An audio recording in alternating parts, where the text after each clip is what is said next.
since we're getting into things right away here, let me just slip into something more comfortable, something more soothing to the theme here.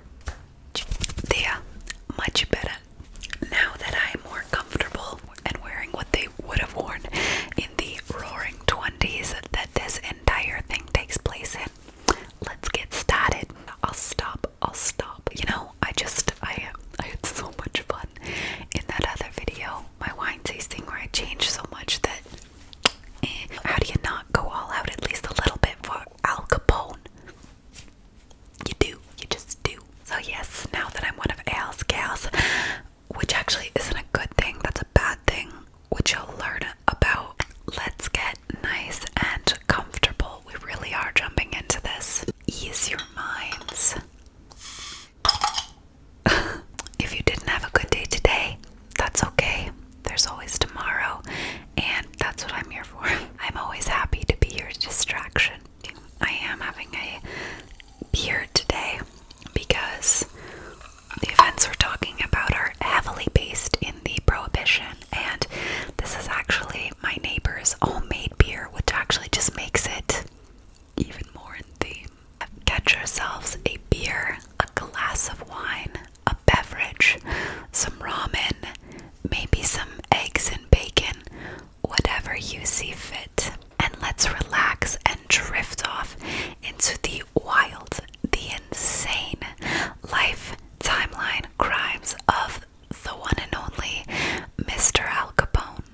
These gloves might not last this whole video since I can't scroll up for my script. So Al Capone was born on January 17th in 1899 in Brooklyn, New York. Al was the fourth of 9 children. Yes, an insanely full household. And his parents were Italian immigrants moving to the United States under thousands of others at the time arriving in New York in 1894. Yeah, I'm even going over his family's timeline. We're really getting into it. His father was 30 years old when he arrived and was educated in Naples. There, he had earned a living as a barber and would continue to do so once he arrived in America. His wife, Teresa, was pregnant when they'd arrived, but would work as a seamstress and was already bringing up 2 sons, 2-year-old Vincenzo and infant son Raphael. The Capone family lived in a rundown home near the Brooklyn Navy Yard. It's a pretty tough place to grow up as a child, since there was a lot of sailors coming to port who were looking to, relax and give in to their vices a bit. They really wanted to take the edge off when being at seas for a very long time. So the area did have a lot of prostitutes. It was a pretty rough, crime-filled neighborhood. Lots of bars, and the family did struggle a bit while living in this neighborhood. They definitely had their hardships, but the family was, in general, a respectable, law-abiding family. So in the early years of Al Capone's life, you would never look at him and think, yeah, he'll venture into the world of crime and become enemy number 1, public enemy number 1. No, you would not think that. However, because of the area that they were living in for the first few years of his life, when he was quite impressionable, and it was such a heavily crime-filled area, I could see where he did get a bit of the influence for it. But they were able to move to a safer neighborhood, a more respectable one, when Al was about 10 years old. And looking back, a lot of what I'd read from his early years, his family was very wonderful to him. His mother was extremely religious her entire life, and his father was an excellent father figure towards him. So, not really sure where his love of crime came from, but you can see it throughout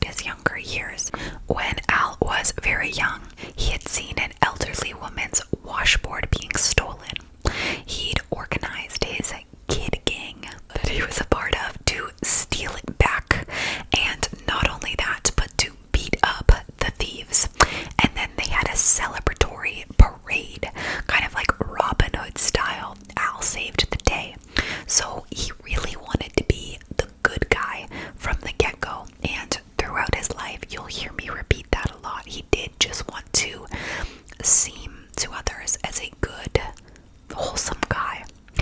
But he would try to do so by using violence at a very young age to achieve that. But it was actually Capone's schooling that was quite inadequate for where he was, and a bit brutal towards him. He went to a Catholic institution, and despite being a promising student, genuinely, he was expelled at the age of 14 for slapping a female teacher in the face. He was then lashed by his principal and never went back to school. He had completely dropped out, and that was in the 6th grade. And this is kind of where he started and then never left his delinquent phase. As a boy, he was heavily a part of his little kid gang and would move throughout others over time. But after being kicked out of school, there was a time where he tried to live life in the straight and narrow. He'd worked at a munitions factory. He worked as a pin setter at a bowling alley, and he even was a cloth cutter. But he had then gotten a job at the Harvard Inn as a bouncer, sometimes bartender. And the Harvard Inn sounds really fancy. Scholars go there. No, it's a brothel slash bar, mostly brothel. And although fancy sounding, the Harvard Inn was owned by a gangster by the name of Frankie Yale.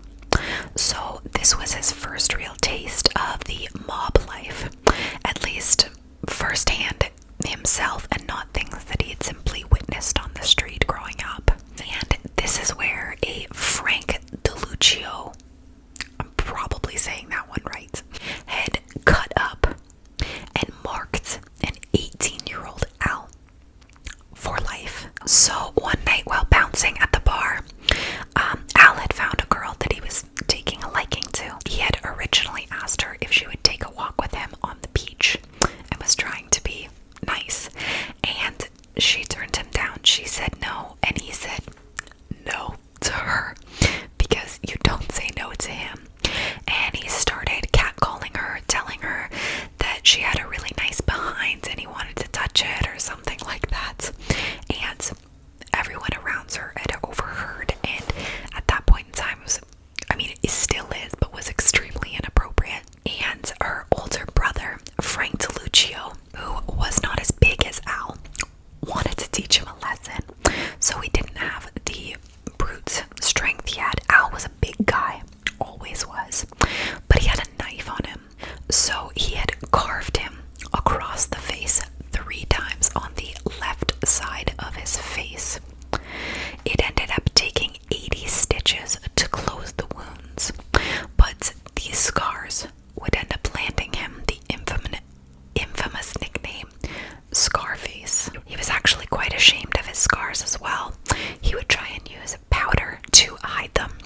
He hated the nickname Scarface and would often ask people to photograph him on the right side of his face so people would avoid seeing them. He'd even oftentimes tell people that the scars were war injuries because he was so embarrassed of the truth behind them. Little did he know that that nickname, Scarface, would be a blockbuster franchise and have several movies. But anyway, Al was very tenacious. He was hungry.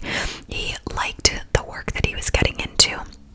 And during the younger years, an 18-year-old Al had then caught the eye of a 17 years his senior Brooklyn mobster named Johnny Torrio. Could be Torrero. I think it's Torrio. Whatever. Welcome to my channel. So Johnny took a big liking to Al, and Al absolutely loved Johnny. He looked at him as a mentor. Not his father. Didn't want to cut hair with daddy. Wanted to hang out with Brooklyn mobsters named Johnny. And Johnny would visit New York, but he'd actually ended up moving to Chicago full-time to run things for Big Jim Colosimo. Big Jim had owned a string of gambling dens and whorehouses there out in Chicago. Good old Windy City. This is where all the action was, and the empire's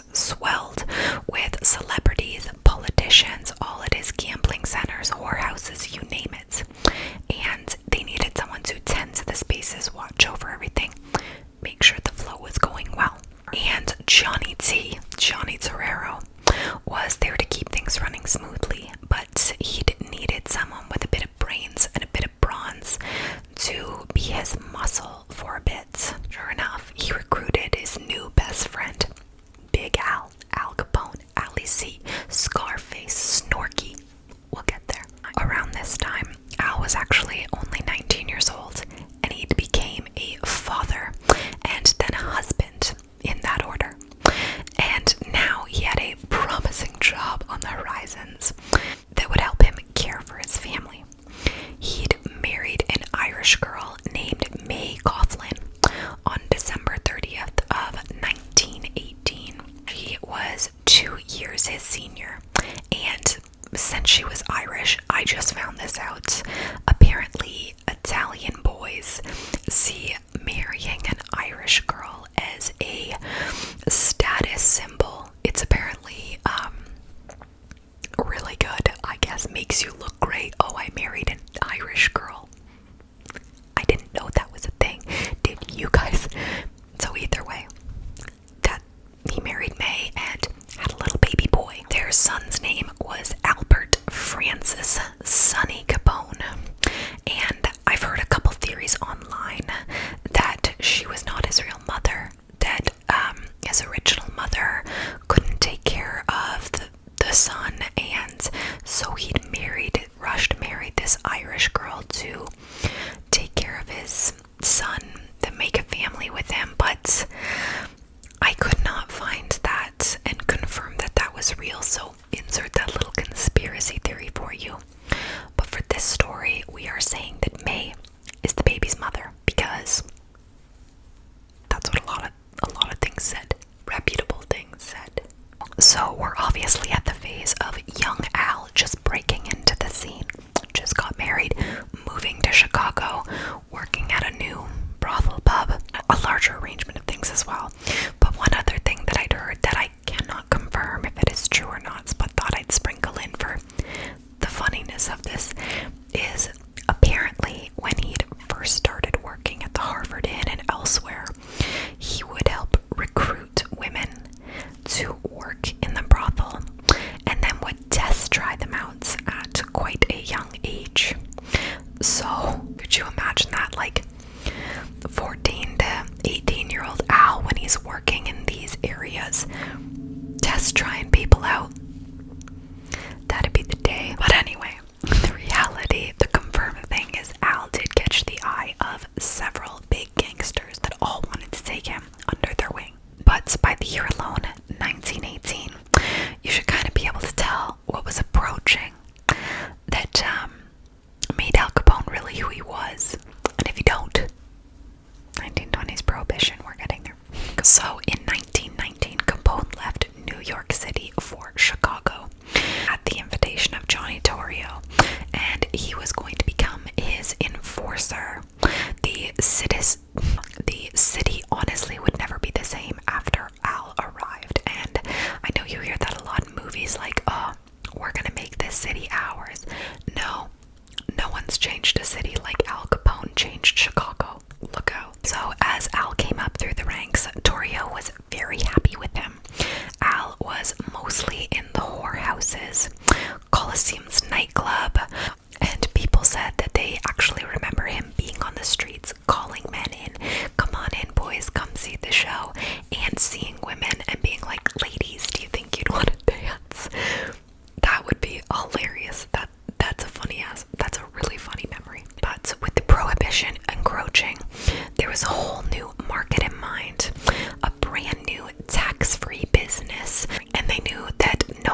versus no memories ever again.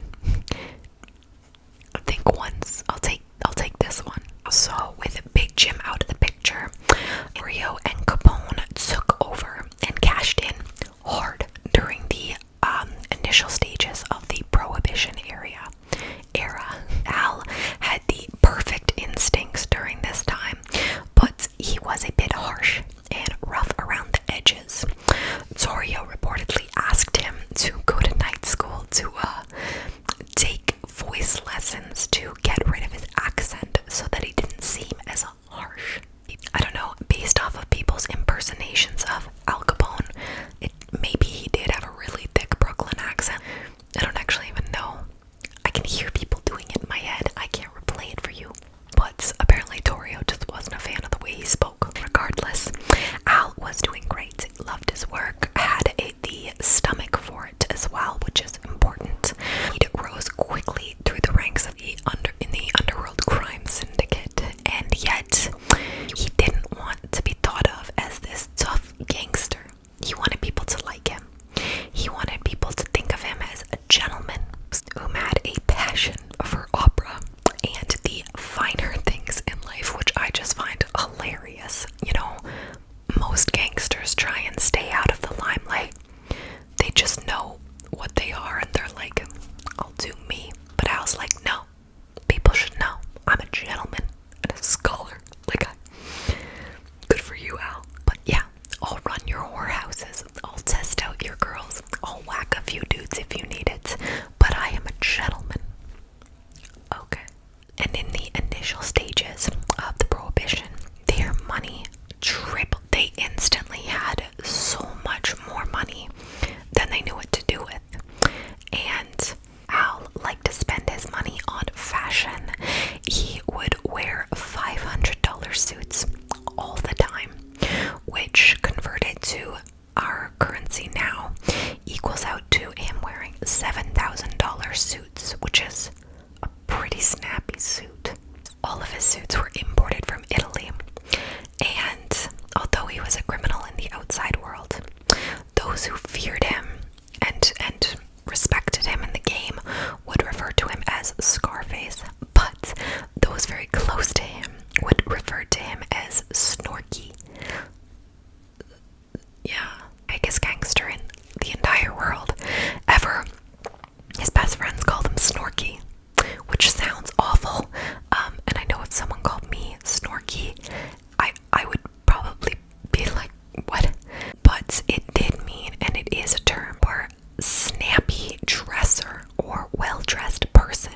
And apparently it was very popular back in the day, so always learning on my channel. He would always wear yellow and green suits. That was his two colors, really. Not tacky at all. We don't judge here. Look what I'm wearing. He would wear silky Italian underwear and a white hat with an 11.5 carat pinky ring, diamond's pinky ring. And again, he wanted people to like him.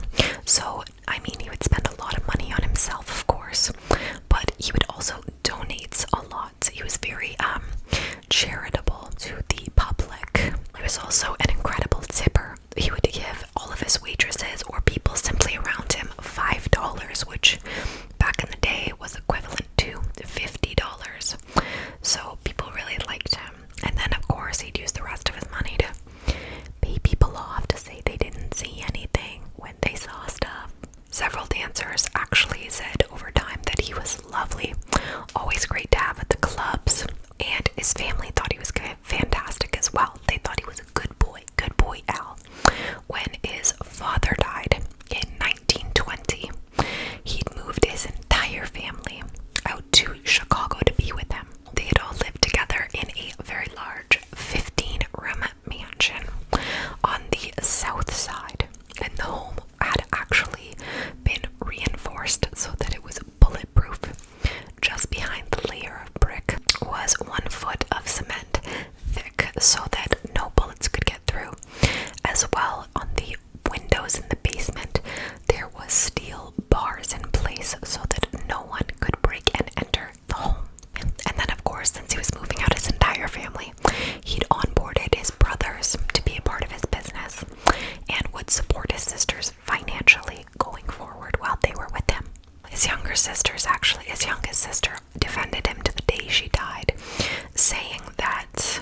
outside the family, she really knew nothing of him, but that he was absolutely fantastic and the perfect gentleman. So he really had people wrapped around his finger. Later on, he'd even gotten to the point of stardom, in a sense. He would be cheered by crowds. When he would go to watch a baseball game, people would be very excited to see him in person. And he would stop to take pictures with the paparazzi and pose for them because he liked the attention. Yeah, but as we know, he was very different outside of those lights. He would cheat on his wife constantly, get drunk, be away from home for extremely long periods of time, basically living away from his home. And he had spent a lot of time strategizing the bootlegging of alcohol, expanding the markets, making an insane amount of doing so, eating out the competition. And in 1922, under Torrio's design, all mobsters had made a peace agreement. So everyone would get a little piece of the action and turn this bootlegging thing into a bigger business. But saloon owners would be smart to make sure that they use product provided by Capone. If they didn't work with him, he'd come by, remind them again, hey, you should really use our products, blah, blah, blah. If they did not use their products, Capone's men would come by and say, I should really rethink that, giving you another chance. And then a lot of the time they'd find that their stores or locations would explode, or all of the windows would shatter, or they were set on fire. And here's the thing, it was illegal to sell alcohol, to manufacture it.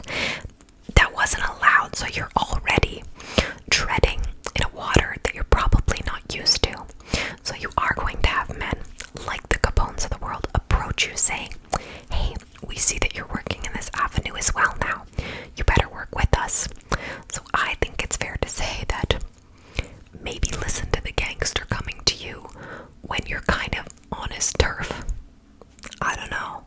Easier than getting your business imploded on itself, literally. So after they would bomb or smash up the places, they would come back and offer to pay to fix it in full, so long as you used their product. And I'm sure a lot of people, once that happened, once their business was essentially destroyed, could not afford to rebuild it themselves. So I bet you that route really worked a lot of the time. So, like I said, prohibition, buying, selling, manufacturing alcohol, illegal. If you want to know further details on that, I did a video on that a bit ago called Conspiracy Theories That Turned Out to Be True. I go way more in detail for that. So anyway, illegal, hence why the mob was all over this. So Capone would actually find people selling, get them to sell for him, hide it effectively, but he'd also have his own security to make sure that nobody that was partaking in the business would get into too much trouble. He would buy off politicians and estimatedly owned 50% of the Chicago Police Department. So chances are, if you were caught, you weren't really. It was probably someone who'd been paid off and was working for Al for a while. There also really weren't that many prohibition officers to begin with to really reinforce the prohibition, so it didn't really matter. Plus, they had code names for beverages. If you didn't know what you were ordering, then you couldn't actually confirm that there was alcohol. You'd have to know the passcode to enter the certain rooms, that type of thing. And there would always be a lookout as well. So 1922 was the first year that Capone was noticed by the press. He was arrested on August 30th after a night of drinking. He was driving very drunk, swerving, and was angry when his vehicle collided with a cab. How did that happen? And I mentioned a bit ago that Capone was quite aggressive. He was really angry at this moment, ended up pulling out a gun and waving it at this driver with a fake sheriff's badge in his hand as well. And this poor cab driver was just minding his business. He'd actually gotten in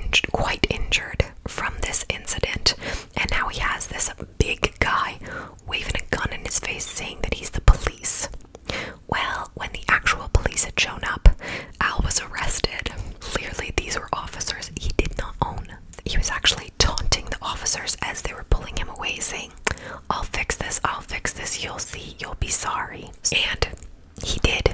He really did. So the charges were dropped and word got out that Al walked, and he instantly became sort of a legend in the crime world. And it was then, when he turned 23, that he had became Torio's direct right-hand partner at the top of the crime world. Al's dream.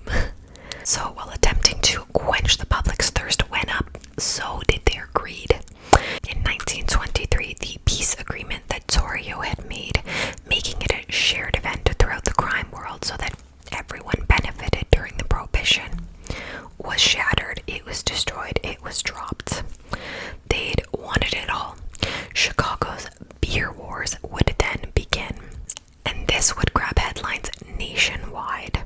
From September to December, a lot of people were killed.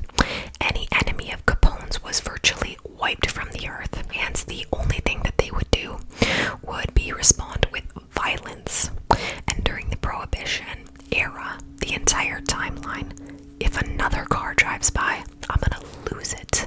Over 700 people were murdered just in Chicago. That is a lot for beer, okay? That's a lot. So, Torio and Capone had won the first round of the gang wars. Torio was actually confident that they were in the clear and fully in control of the bootlegging competition, and went on a 4-month cruise to celebrate this, leaving Capone entirely in charge. And this would be Capone's true rise to power, where he really showed who he was. In 1924, corruption took a bit of a detour for a little bit when a law and order man was elected. He actually didn't care for the prohibition himself, but he did choose to enforce it. There was a lot of weight from religious circles saying that alcohol was ruining America. Again, for more details on the prohibition, watch that video I posted.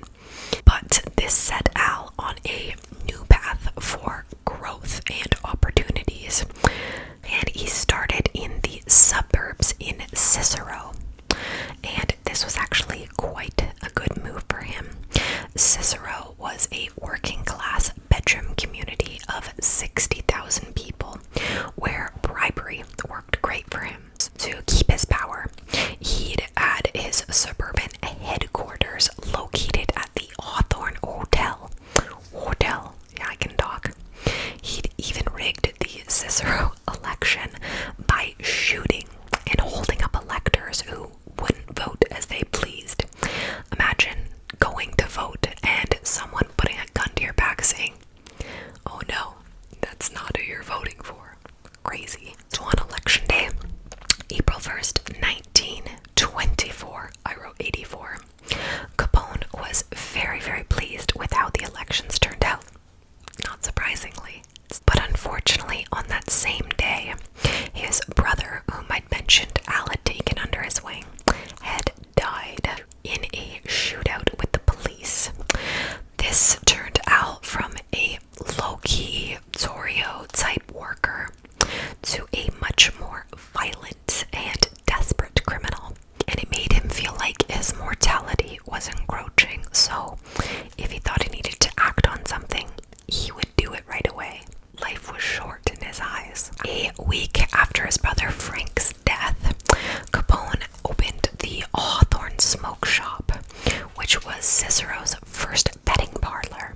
He would then get a hefty cut of racetrack profits, and he knew exactly when the races would be fixed, and he'd be more than happy to tell his friends exactly where to vote and where to get their money's worth. So this was a much less violent avenue of crime for him, and a great way for him to make even more money. Him and his bodyguards would even go to the racetrack and hand out $5 bills to kids hanging around on the tracks, young couples, that type of thing, and would tell them exactly where to bet. So people really appreciated that. Again, $5 was like $50. If they could win off of that, they'd be laughing. And of course, it was always a guaranteed win, so win-win. So at this point in time, Capone and Torio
January of 1925, two of Obanyo's men, George Bugs Moran and Heine Wise, tried to avenge their boss's murder and went gunning for Capone and Torrio.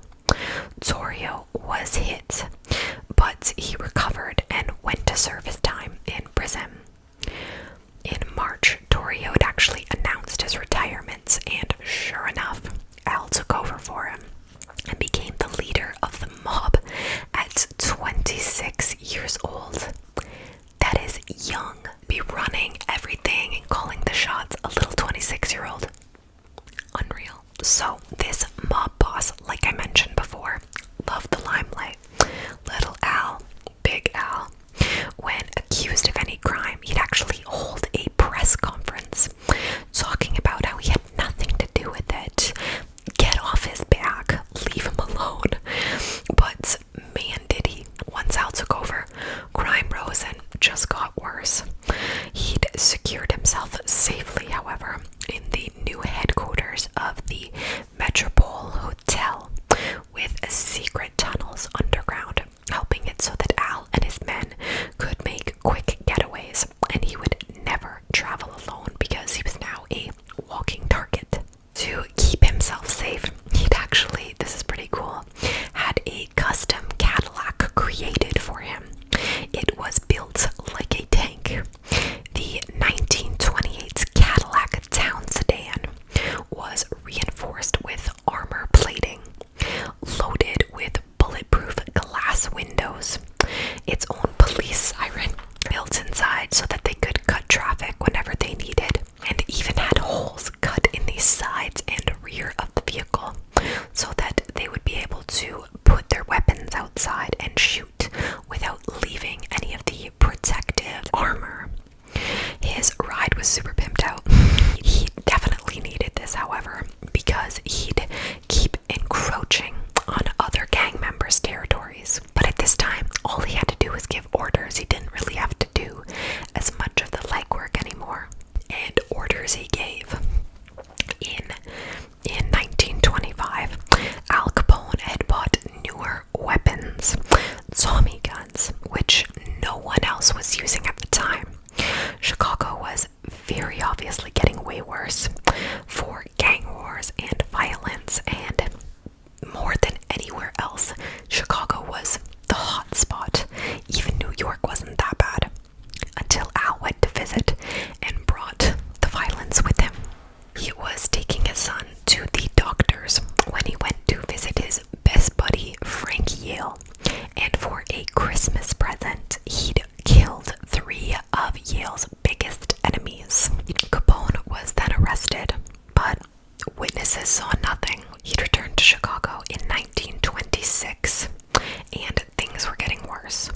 Al would run a 5-car assault on other gangs. He'd opened fired, 3 wounded, 3 dead, including a public official, and there was a big public outcry over this, where Capone had actually had to leave and wait till the heat was down, staying with his mistress. After a while, Al had began negotiating with the Illinois state authorities and delivered himself into their custody for major investigation of his interests, but he was never indicted and had gotten off scot-free. That part didn't make a lot of sense to me when I was researching it, but it meant a lot to him. He'd gotten really cocky then. He'd actually hired a reporter to follow him around, and they'd went to a courthouse, a jail, and a police station all in one day, asking if there was any policemen or judges or anyone there that would like to arrest Al Capone or thinks he deserves to be arrested. And no one was taking the bait. They were like, nope, you're fine, just get out of here. We don't need to talk to you. But it showed the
coffee shop and destroyed the entire place.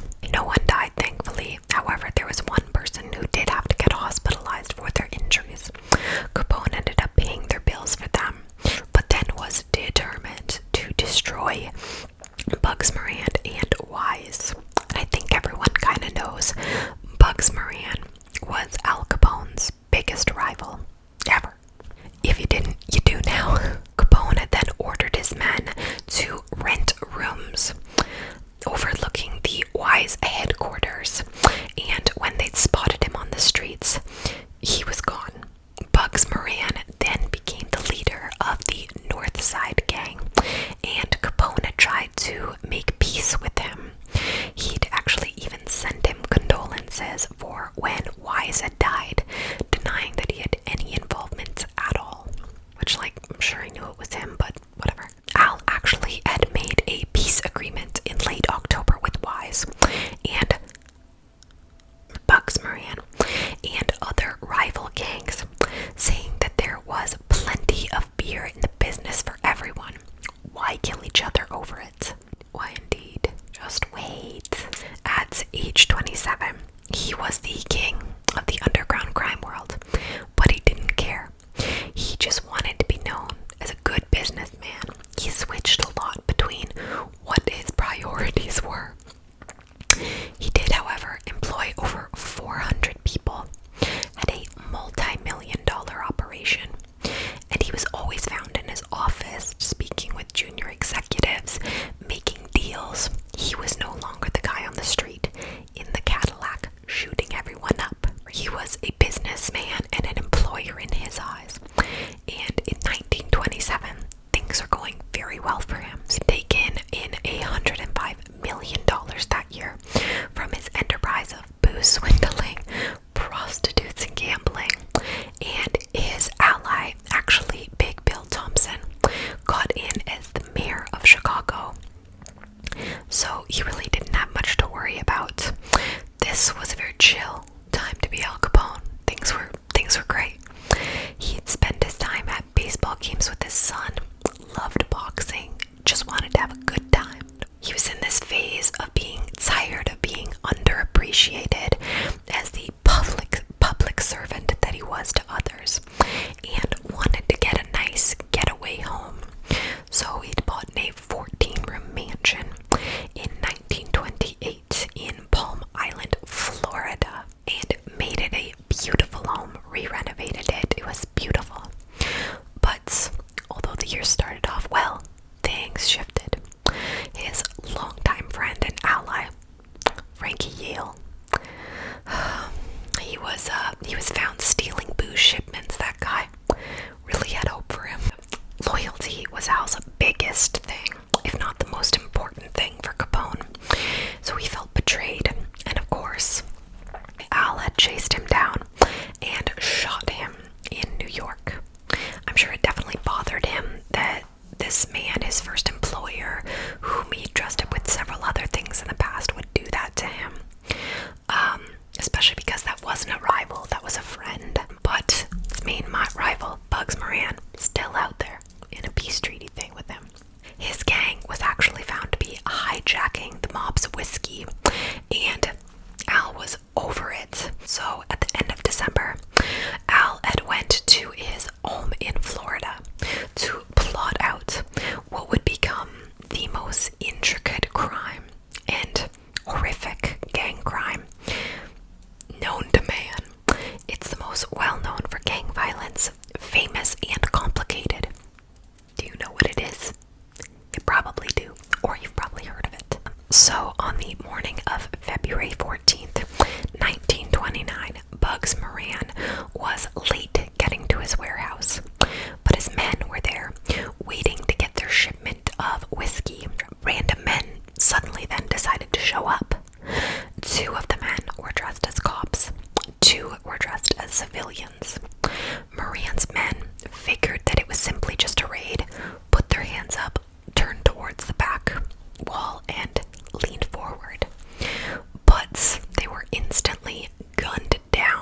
also have a theory that the last man to enter the room looked a lot like Bugs or was dressed like him.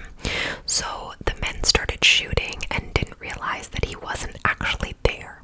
So there was a total of 7 men that had died at what was then called the St Valentines Day Massacre. And the city, an entire country, was absolutely disgusted and furious. But it was not over. The massacre, yes, was the most graphic violence show ever yet, and the public were furious. Those who thought Al was a good guy were angry. They didn't trust him anymore. They truly thought that maybe he wasn't this great guy that he'd made himself out to be. But of course, more things would come later. In May of 1929, Al's informants mentioned that hitmen were conspiring to murder him, and so he'd invited them to a roadhouse in Indiana. He'd thrown a huge banquet for them, wining and dining them, and then at the end of the night, he'd accuse them for conspiring against him and beat them with baseball bats before shooting them to death. Now, what was important about this was their bodies were photographed and put in newspapers, and their bodies were so mangled and their faces were so beaten from the baseball bats that the brutality that they'd suffered from was so gruesome that other gangsters had started distancing themselves from Al out of fear. Honestly, they were just like, this guy's way crazier than we realized. Let's back up a bit. So trouble was then everywhere for Al. There was a $50,000 contract on him. The public viciously hated him, which we know really devastated him for sure. And he decided the only safe place for him at the time was jail. So he'd orchestrated that for himself. On May 16th, after leaving a movie theater in Philadelphia, Capone was arrested for carrying weapons by police officers that he set up to find him. The scheme went a bit off track when the judge threw the book at him. He had to face a year in jail, and he didn't want to be there for that long, just a couple months until the heat was down. He tried bribing cops. He tried offering to pay off charities during Christmas, substantial amounts of money, but no, he had to stay in there.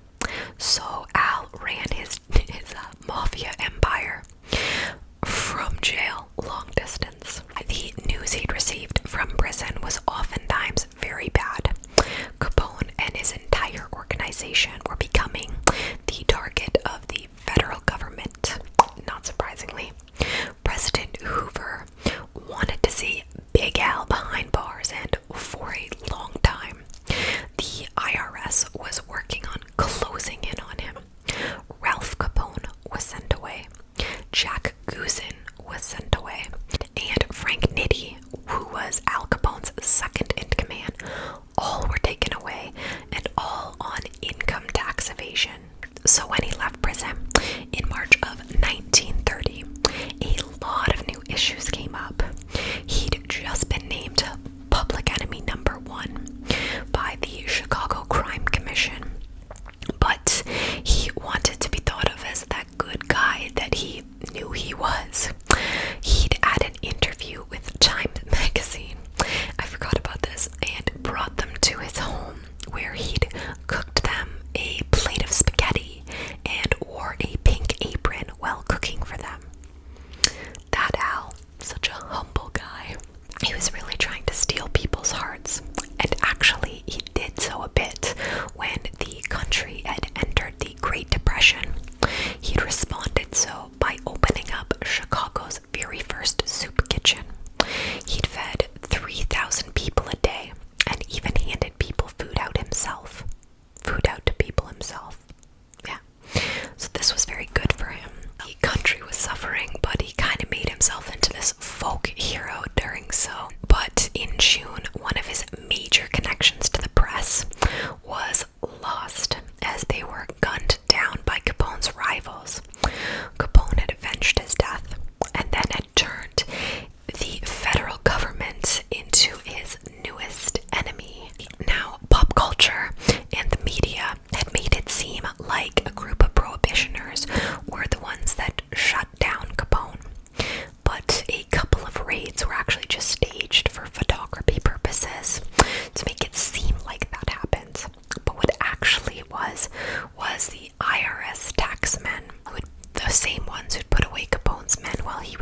were dealing with the Great Depression, dealing with having no money, all paying, and him not, this rich, wealthy man.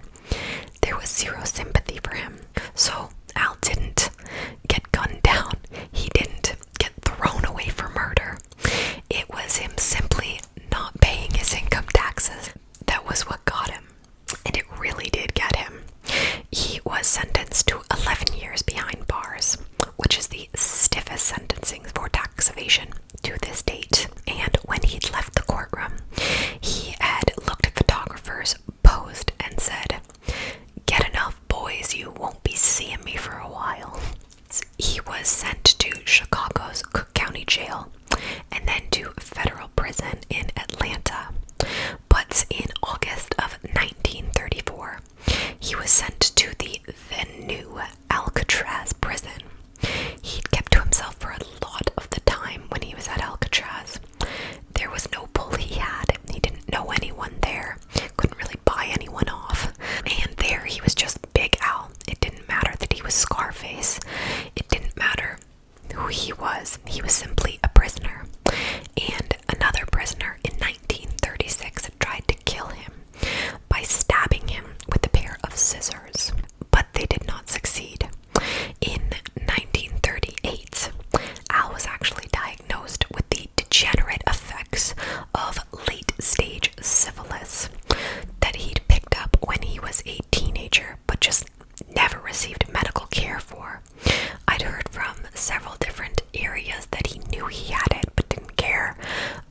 Other places he didn't know. Take that information for what you want. But he'd picked this up from one of his prostitute girlfriends way back in the day. So over time, it really changed him, and it deteriorated him very quickly when he was in prison serving his time. So late-stage syphilis can be cured, but most of the damage is done to the body is permanent.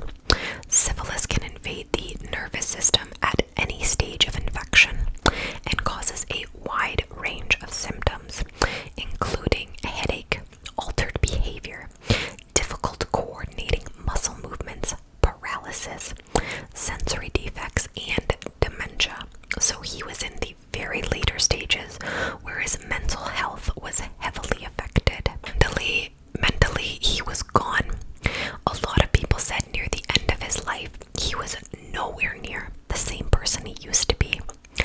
In 1939, he was transferred to the Federal Correctional Center outside of Los Angeles, where he'd received medical treatments. But he was known in prison to lash out on the nurses who were trying to help him and mumbled to himself in corners, never really making much sense. And they had then determined that his mental state at that point was that of an 8-year-old, which is pretty crazy, of the most notorious gangster American history has ever seen. So he was released from prison in November, sent to the Union Memorial Hospital in Baltimore. He then went and lived out the remainder of his life in Florida, but the syphilis pretty much ate away at him. At age 48, on January 25th, 1947, Al Capone had then died of cardiac arrest and pneumonia, and he was taken back to Chicago to be buried. His funeral was massive, not surprisingly, and hundreds of people had showed up. Mob bosses, all of Al's former workers, even a couple of people that Al wasn't very fond of, but all to pay their respects because he was the largest mob kingpin ever. And there was no one, like I said before, that had altered the history of Chicago like he did. Yes, for the worse, but also he did do quite a few charitable things that helped others, I suppose. Opening soup kitchens, that type of thing. He tried to be there for people. I'm not saying he was a good guy, but he was a legend. Don't hate me for saying that. So we're basically done, but here's some random fun facts about him that I didn't have for timeline wise, so I didn't want to destroy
Several members of their group were attacked and killed at the CPR yards.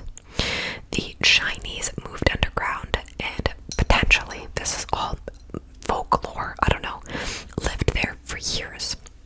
So again, not a fact. That's just how people think that it may have came to be.